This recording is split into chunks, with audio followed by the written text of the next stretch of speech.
نحمده ونصلي على رسوله الكريم وعلى آله وأصحابه أجمعين.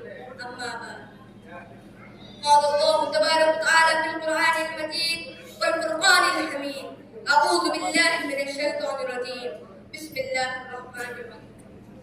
إنما المؤمنون الذين إذا ذكر الله وجلت قلوبهم وإذا تليت عليهم آياته زادتهم إيمانا وعلى ربهم يتوكلون. صدق الله العلي العظيم. سئل يا رسول الله عن أكثر ما يدخل الناس الجنة، فقال تقوى الله وحسن القلب، أو كما قال النبي صلى الله عليه وسلم. اس کی امیدیں قلیل، اس کے مقاصد جلیل. اس کی امیدیں قلیل، اس کے مقاصد جلیل. اس کی ادا دل فریب، اس کی نگاہ دل نواز. نرم دمے گفتگو، گرم دمے جستجو. نرم دمے گفتگو، گرم دمے جستجو. رزم ہو یا بزم ہو، پاک دل کو پاک. شہر نشین پر تشریف فرما صدر محترم، مہمانان گرامی قدر، محترم حضرات، السلام علیکم ورحمۃ اللہ وبرکاتہ. آج اس تقریری مقابلے میں میری تقریر کا عنوان اخلاق کی اہمیت ہے. اس عنوان پر لبکشائی کرنا چاہتا ہوں. امید کے بغور سماعت فرما اور شکریہ کا موقع دیں گے اور میری ہمت افزائی فرمائیں گے.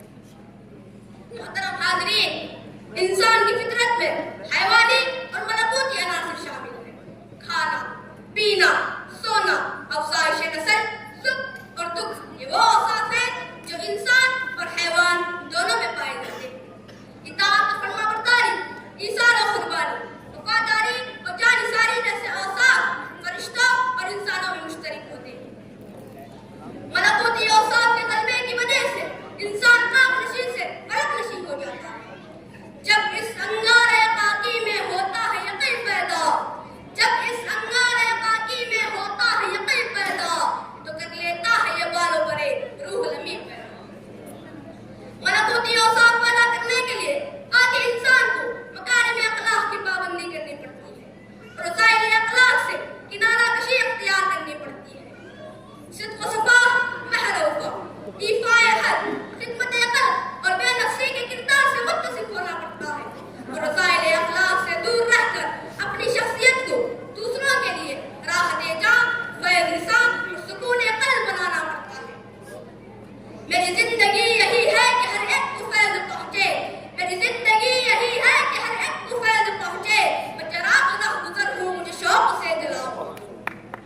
محترم حاضرین، کسی انسان کی زندگی میں اخلاق کا دیوانہ نکل جائے تو مال و دولت، جام و حشمت و منصوب و رفت کے باوجود مفلس کہلاتا ہے. انگریزی کا مشہور مقولہ ہے if character is lost everything is lost. قرآن کریم پورا کا پورا مکارم اخلاق سے بھرا پڑا ہے اور مومن سے مطالبہ کیا جاتا ہے کہ وہ مکمل طور پر قرآن کے آئینے دار ہو جائے. جیسا کہ آپ وسلم کے متعلق قرآن نے گواہی اِنَّكَ لَعَلَىٰ خُلُقٍ عَظِيمٍ. اور حضرت عائشہ رضی اللہ تعالیٰ عنہا نے کہا كَانَ خُلُقُهُ الْقُرْآنُ. قرآن میں ہو وہ تزن اے مرد مسلمان، قرآن میں ہو وہ تزن اے مرد مسلمان، اللہ کرے تجھ کو عطا جدت کردار. عزت و حوث، بغض و عداوت، کبر و غرور، فحش و عریانیت، غیبت اور بہتان، ناراضی اور حسد جیسی نواقص چیزوں سے مسلم معاشرے کی پہچان بنتی جا رہی ہے. یہ حرص و حوث کی منڈی ہے، انمول وطن بک جاتے ہیں. یہ حرص و حوث کی منڈی ہے، انمول وطن بک جاتے ہیں. رنگین چمن کا ذکر ہی کیا، مردوں کے کفن بک جاتے ہیں. محترم حاضرین، ضرورت اس بات کی ہے کہ انفرادی اور اجتماعی طور پر مکارم اخلاق کا بول بالا ہو. صدق و صفا، مہر و وفا، ایثار و قربانی، مودت و محبت، خدمت اور الفت، بے غرضی اور بے نفسی کی فصل جان کام کے عالم میں اگنے لگے گی تو اسلام کی آغوش میں انسانیت پھولے گی اور پھلے گی. نیک امت مسلمہ ترقی کے منازل طے کرے گی. آخر میں پیغام کے ساتھ رخصت ہونا چاہتا ہوں. صوفی کی طریقت میں فقط مستی احوال، صوفی کی طریقت میں فقط مستی احوال، ملا کی شریعت میں فقط مستی گفتار. وہ مرد مجاہد نظر آتا نہیں مجھ کو، وہ مرد مجاہد نظر آتا نہیں مجھ کو، ہو جس کے رغو پے میں فقط مستی کردار. وہ